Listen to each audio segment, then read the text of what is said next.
नमस्कार, स्वागत है आप सभी का एबी स्टार न्यूज में। मैं हूं आपके साथ जुबैर चौधरी। वक्त चला आपका राज्य आपकी खबरों का, जहां सबसे पहले बात करेंगे बिहार के भागलपुर की, जहां पर जीवित पुत्रिका व्रत को लेकर लोगों में उत्साह देखने को मिला है।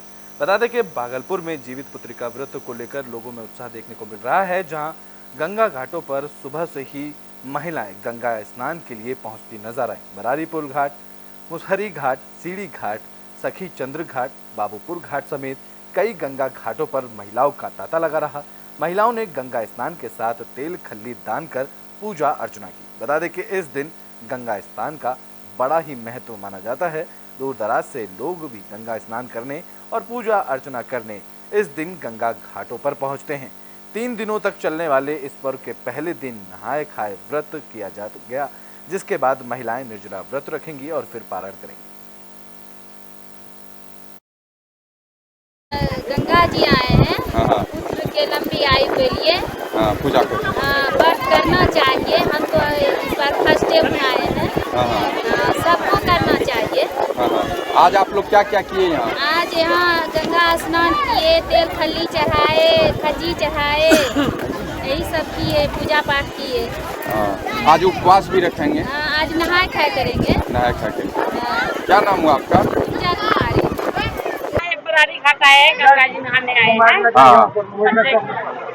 उपवास कल करेंगे। आज नहाए खाए है। नहाए खाए। तो ये क्या किस लिए ये पूजा किया जाता है? पुत्र के लिए, पुत्र की लंबी उम्र। अब आज कल तो बुलेटिन में बात बिहार के ही आरा की, जहां पर अल्पसंख्यक आयोग के अध्यक्ष ने प्रेस कॉन्फ्रेंस की। तो बिहार राज्य अल्पसंख्यक आयोग के अध्यक्ष रियाजुल हक आरा पहुंचे। उन्होंने बताया कि केंद्र और राज्य सरकार की योजनाएं जनता तक पहुंच रही हैं या नहीं, इसे लेकर समीक्षा बैठक की गई। उन्होंने कहा कि अल्पसंख्यकों को मिलने वाली योजनाओं और लाभ पर सरकार का पूरा फोकस है। अगर योजना का लाभ मिलने में समस्या आ रही हो तो जल्द ही समस्या को दूर किया जाएगा। इसके अलावा कब्रिस्तान, मदरसा और वक्फ की संपत्ति का ब्यौरा लिया गया और सभी बिंदुओं पर रिव्यू किया गया। अगर कहीं भी किसी भी बिंदु पर समस्या दिखेगी तो उसका निस्तारण जल्द से जल्द किया जाएगा। में आया या लोगों ने बताया था, उस चीज़ को हम लोगों ने उठाया और इन लोगों को निर्देश किया कि भाई ये कीजिए। जैसे कि रास्ते में हम लोग आ रहे थे, एक पीर साहब का मज़ार है, कौन जगह, कायम नगर, वहाँ लोगों ने हम लोगों को रोका था। शायद NH विभाग ने शिफ्ट कर दिया पीर बाबा को, लेकिन जिस हालात में शिफ्ट किया वो वैसा नहीं करना चाहिए, क्योंकि यहाँ के जिला प्रशासन ने निर्देश दिया था कि जिस हालात में है उसी हालात में वहाँ भी बनाया गया। शायद नलकूप विभाग की ज़मीन में रखे हैं, उसको भी हम लोगों ने कहा कि भाई आपने वादा किया है पब्लिक से, उसको बनाइए अच्छे से, नहीं तो फिर NH चला जाएगा। तो बुलेटिन में बात छत्तीसगढ़ के गरियाबंद की, जहां चुनाव को लेकर प्रशासन मुस्तैद नजर आ रहा है। इस दौरान प्रशासन की तरफ से मतदाता सूची भी जारी की गई है, जिसमें गरियाबंद में पुरुषों से ज्यादा महिलाएं मतदाता शामिल हैं। तो छत्तीसगढ़ में चुनाव को लेकर प्रशासन तैयारियों में जुट गया है। बात गरियाबंद की करें तो गरियाबंद जिले में पुरुषों की तुलना में महिला मतदाताओं की संख्या ज्यादा है। मतदाता सूची के अंतिम प्रकाशन के बाद कलेक्ट्रेट आकेश चिकारा ने जानकारी दी। उन्होंने बताया कि जिले के 2 विधानसभा क्षेत्रों में पहले 5,97,653 मतदाता थे, जिनकी संख्या अब बढ़कर 6,83,782 हो गई है, जिनमें महिलाओं की संख्या 2,31,244 है। वहीं पुरुष मतदाताओं की संख्या 2,16,913। आज 4 अक्टूबर को हमारा मतदाता सूची का अंतिम प्रकाशन किया गया। 2 अगस्त 2023 से जो हमारा स्पेशल समरी रिवीजन शुरू हुआ था, उसके अंदर हमने लोगों का वृहद स्तर पे नाम जोड़ने का कार्य कराया, जिसका फलस्वरूप आप देख सकते हैं कि हमारे मतदाता सूची में ज़िले में 15,739 लोगों का नाम बढ़ा है, जो कुल संख्या हमारे मतदाताओं की थी, और 4,54,000 के आसपास हमारे पास मतदाता हो गए हैं, दोनों विधानसभा, 54 राजिम और 55 बिंद्रा नवागढ़ मिलाकर। इसके साथ ही साथ हम लोगों ने जो महिला का नाम जुड़वाने में भी अच्छा काम किया, जिसके फलस्वरूप हमारे जो जेंडर रेशो है हमारा इलेक्टोरल रोल के अंदर, वो 1020 से बढ़कर 1036 हो गया है। साथ ही साथ हमारा जो EP रेशो टोटल था वो 64.18 से बढ़ के 66.48 हो गया है, तो 2.3% का हमारा। तो बुलेटिन बात मध्य प्रदेश की, जहां चुनाव को लेकर सभी राजनीतिक पार्टियां और नेता तैयारियों में जुटे हुए हैं। इस बीच इंदौर में मंजू शर्मा की तरफ से शक्ति प्रदर्शन किया गया। तो मध्य प्रदेश में चुनाव को लेकर सरगर्मियां तेज हो गई हैं। टिकट के लिए दावेदार और आजमाइश कर रहे हैं। इस कड़ी में इंदौर की विधानसभा 5 में मंजू शर्मा ने कई महिलाओं के साथ शक्ति प्रदर्शन किया।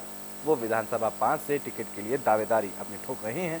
वहीं कार्यकर्ताओं की माने तो मंजू शर्मा ने लॉकडाउन के दौरान बहुत काम किया और वे पिछले 20 सालों से बीजेपी के लिए काम कर रही हैं, इसलिए उन्हें मौका मिलना चाहिए। इस दौरान मंजू शर्मा ने कहा कि अगर पार्टी उन्हें मौका देती है तो वो पूरी निष्ठा और ईमानदारी के साथ काम करेंगी। हम मंजू शर्मा दीदी के प्रचार के लिए आए हैं। हम उनको विधानसभा में खड़ा करना चाहते हैं। कौन सी विधानसभा है? विधानसभा 5। तो किस प्रकार से प्रचार कर रहे हो आप, मतलब किस प्रकार से सहयोग कर रहे हो उनका? बस कुछ नहीं, वो हमारे लिए वो हमेशा सपोर्ट के लिए खड़ी रहती है। कोरोना काल में भी जैसे हमारे यहाँ राशन की भी प्रॉब्लम थी तो उन्होंने उस समय भी मतलब हमारी हेल्प की, और ऐसे बहुत सारे मोहल्ले में उन्होंने सबकी हेल्प। जी हम यहाँ पर आए हैं मंजू शर्मा जी के लिए। मंजू शर्मा जी कौन सी विधानसभा से आते हैं? ये विधानसभा 5। जनता की खुशहाली के लिए मैं कुछ भी कर सकती हूँ। संगठन की जो इच्छा होगी मैं आगे इसी तरह कार्य करती रहूँगी। जनता को यदि संगठन को मेरी तरफ से संतुष्टि है तो करना चाहूँगी। हम मंजू शर्मा। तो बेटियों में बात कर लेते हैं छत्तीसगढ़ के जांजगीर चांपा की, जहां जल संसाधन विभाग के कार्यालय का ग्रामीणों ने और किसानों ने घेराव किया। तो जांजगीर चांपा में जल संसाधन विभाग के एग्जीक्यूटिव इंजीनियर ऑफिस का किसानों ने घेराव कर दिया। ये सभी किसान शक्ति जिले के ढबरा के खपरी डीह गांव के रहने वाले हैं। किसानों ने बताया है कि 58 किसानों की कृषि भूमि डूब क्षेत्र में आ गई है और वो मुआवजे के लिए पिछले 5 से 6 सालों से सरकारी दफ्तर के चक्कर काट रहे हैं, लेकिन उनकी कोई सुनने वाला नहीं है। किसानों का कहना है कि मेरौनी बैराज बनने से उनके गांव की कृषि जमीन डूब क्षेत्र में आ गई है, जिसके चलते वो भूमि अब कृषि योग्य नहीं रही है। एग्जीक्यूटिव इंजीनियर ने इस दौरान बताया है कि बरसात की वजह से जमीन सर्वे का काम प्रभावित हुआ है। बारिश के बाद किसानों ने भूमि के नए सिरे से सर्वे की रिपोर्ट के आधार पर आगे की कार्रवाई की जाएगी।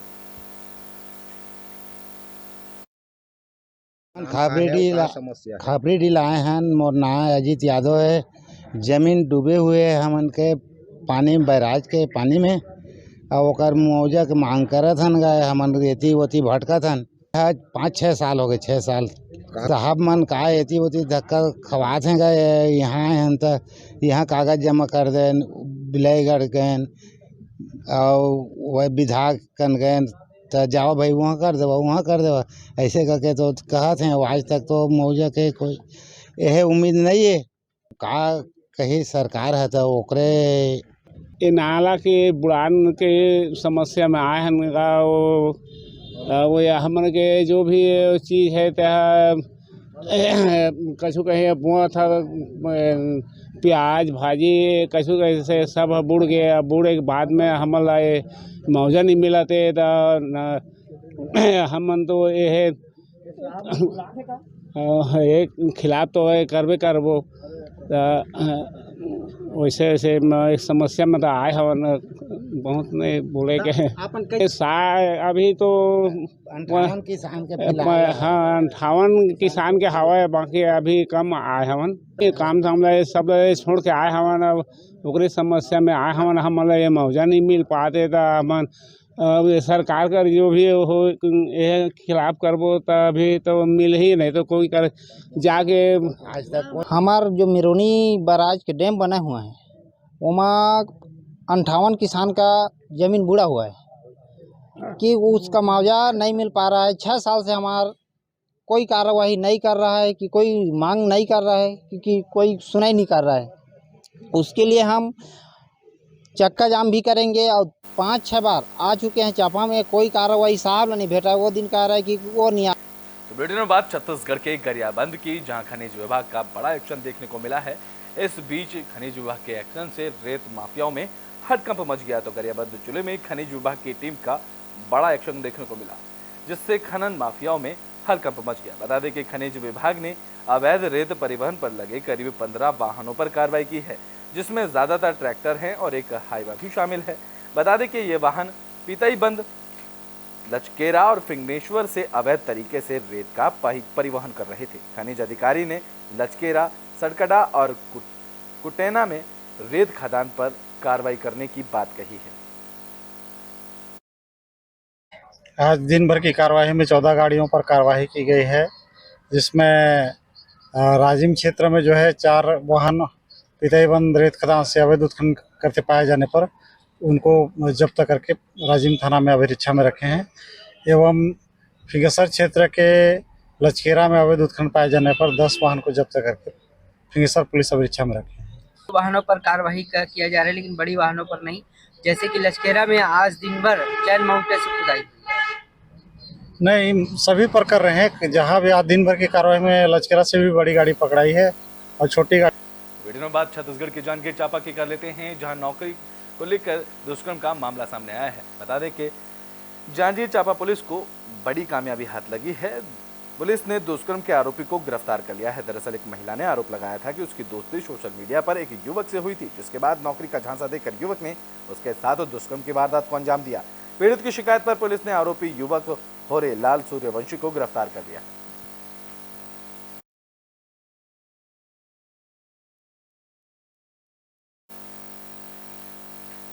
तो बुलेटिन में बात मध्य प्रदेश के इंदौर की कर लेते हैं, जहां एक महिला अपने घर के लिए इंसाफ की गुहार लगा रही है। तो इंदौर में एक महिला प्रशासन से इंसाफ की गुहार लगा रही है, घर तोड़ने वालों के खिलाफ कार्रवाई की मांग भी कर रही है। दरअसल ये मामला देपालपुर तहसील के पास बनेडिया गांव का है। महिला दुर्गा गोस्वामी की माने तो वो अपने पुरखों के मकान में रह रही थी। महिला के परिवार वाले मठ में पूजा करते थे, यहीं रहते थे और उसके परिवार के लोगों की समाधि भी यहीं मौजूद है। महिला का आरोप है कि किसी ने षड्यंत्र रचकर उसके परिवार को यहाँ से हटा दिया और फिर दूसरा पुजारी रख दिया। महिला ने बताया कि वो परिजन के यहाँ रुककर अपना इलाज करवा रही थी। इसी दौरान उसे घर तोड़ने की जानकारी मिली। अब महिला ने प्रशासन से कार्रवाई की मांग की है। सर, यहाँ पर ग्राम बनेडिया में ये मेरा मकान है, इसका पंचायत में दर्ज है। पंचायत में भूमि कर विकास कर सब भरा है मैंने। जिसके बाद मेरी पैदाइश यहाँ है और मेरी 7 पीढ़ी से मैं यहाँ रह रही हूँ। ये मेरा घर का मकान है और मैंने इसको बनाया, मैं रह रही थी। अब यहाँ एडीएम साहब ने एक पुजारी नियुक्त करा। वो पुजारी है, पुजारी का नाम आशीष भारती। कहाँ रहता है? ये बनेडिया में ही रहता है। ये मामला अभी आपने आके बताया है। एक दिन जनसुनवाई में से मेरे पास फ़ोन आया था कि कोई महिला है जो बनेडिया की रहने वाली है, उससे मकान तोड़ने संबंधी कोई शिकायत है। मैंने उनसे बात करी थी और उनको बुलाया था सारे पेपर लेकर के, किंतु वो आए नहीं है। वो जैसे ही आते हैं तो उनसे पूरा मामला समझ के और जो भी पक्ष उसमें सम्मिलित हैं उनसे सबसे बात करके और कौन किसके पक्ष में कानून जाता है उस हिसाब से आगे कार्रवाई करेंगे। ये मेरा ऐसा कोई संज्ञान में नहीं है। मैं देपालपुर छोड़े हुए मुझे 2 महीने से अधिक समय हो गया है और आप जैसा कि बता रहे हैं कि घटना पिछले 27 सितंबर की बता रहे हैं, तो इसके लिए मुझे संज्ञान में नहीं। महिला द्वारा आरोप लगा रहा है कि तहसीलदार साहब के द्वारा पुजारी को नियुक्त किया गया है। क्या वो आपके द्वारा नियुक्त किया गया है? पुजारी नियुक्ति का क्षेत्राधिकार तहसीलदार को ना होकर अनुविभागीय अधिकारी महोदय को होता है। ठीक है। महिला का यह भी आरोप है कि वो जमीन है जहाँ पर हमारी 7 पीढ़ी से वो जमीन शासन की ना होते गाँव घाट रूप दी जाती है, वो वाली जमीन। इसका मेरा कहना है। मेरा कोई इसका जानकारी नहीं है मेरे। और महिला को द्वारा यहाँ पर रणछोड़ जी प्रधान करके कोई व्यक्ति है, वो कहते हैं कि ये जमीन पूरी मेरी है। नहीं, ऐसा नहीं बोल सकते। आप जांच करवाइए, तो जांच होगी तभी पता चल सकता है। ऐसे तो बुलेटिन में बात कर लेते हैं बिहार के आरा की, जहां से हादसे की खबर सामने आई है। बता दें कि आरा में एक डंपर ने बाइक सवार युवक को टक्कर मार दी। तो आरा में सड़क हादसे में एक घायल युवक की इलाज के दौरान मौत हो गई है। हादसा नवादा थाना इलाके के धोबी खटवा का बताया जा रहा है। मृतक की पहचान पानवा थाना इलाके के खनेड गांव के रहने वाले अरुण कुमार के रूप में हुई है, जो शोरूम में काम करता था। युवक की मौत के बाद परिजनों ने अस्पताल में हंगामा किया। सदर अस्पताल के इमरजेंसी वार्ड में जमकर तोड़फोड़ की गई है। आरोप है कि इस दौरान परिजनों ने एक महिला स्वास्थ्यकर्मी की पिटाई भी की और ऑन ड्यूटी डॉक्टरों के साथ हाथापाई और गाली गलौज भी की, जिसकी वजह से अस्पताल में अफरा तफरी का माहौल हो गया। इस मामले की जानकारी मिलने के बाद पहुंची पुलिस की टीम ने मौके पर पहुंचकर लोगों को शांत कराया।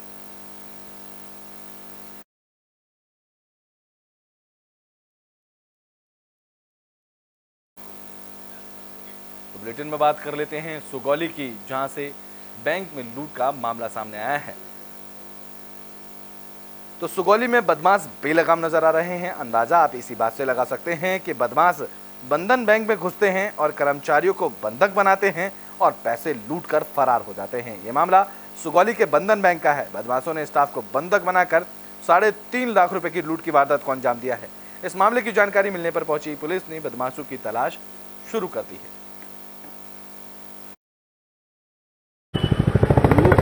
सूचना थाना पर थे, सूचना मिलने के बाद 2 से 3 मिनट में यहाँ बैंक में पहुँचे तो हम वहाँ के मैनेजर स्टाफ से पूछे कि क्या घटना घटी है। तो लोग बताए कि एक आदमी, पहले हम लोग बैंक में काम कर रहे थे, एक आदमी आया और कहा कि हमको खाता खुलवाना है। उसके बाद हम उनको बोले कि खाता नहीं खुलवाना है, यहाँ बैंक असेंशन होता है, आप चले जाइए मेन ब्रांच। तो उसके बाद वो अंदर गया, अंदर के बाद फिर एक आदमी पहुँचने के बाद हम लोग को हथियार दिखाया और गैलरी में ले गया, खड़ा कर दिया। और उसके बाद धीरे धीरे 2 आदमी और गया, कुल 6 आदमी था। उसके बाद वहाँ से हम लोग को लोकर का चाबी का 2 चाबी दे दिए। लोकर में से लगभग 3,15,000 रुपया बताए उस समय में।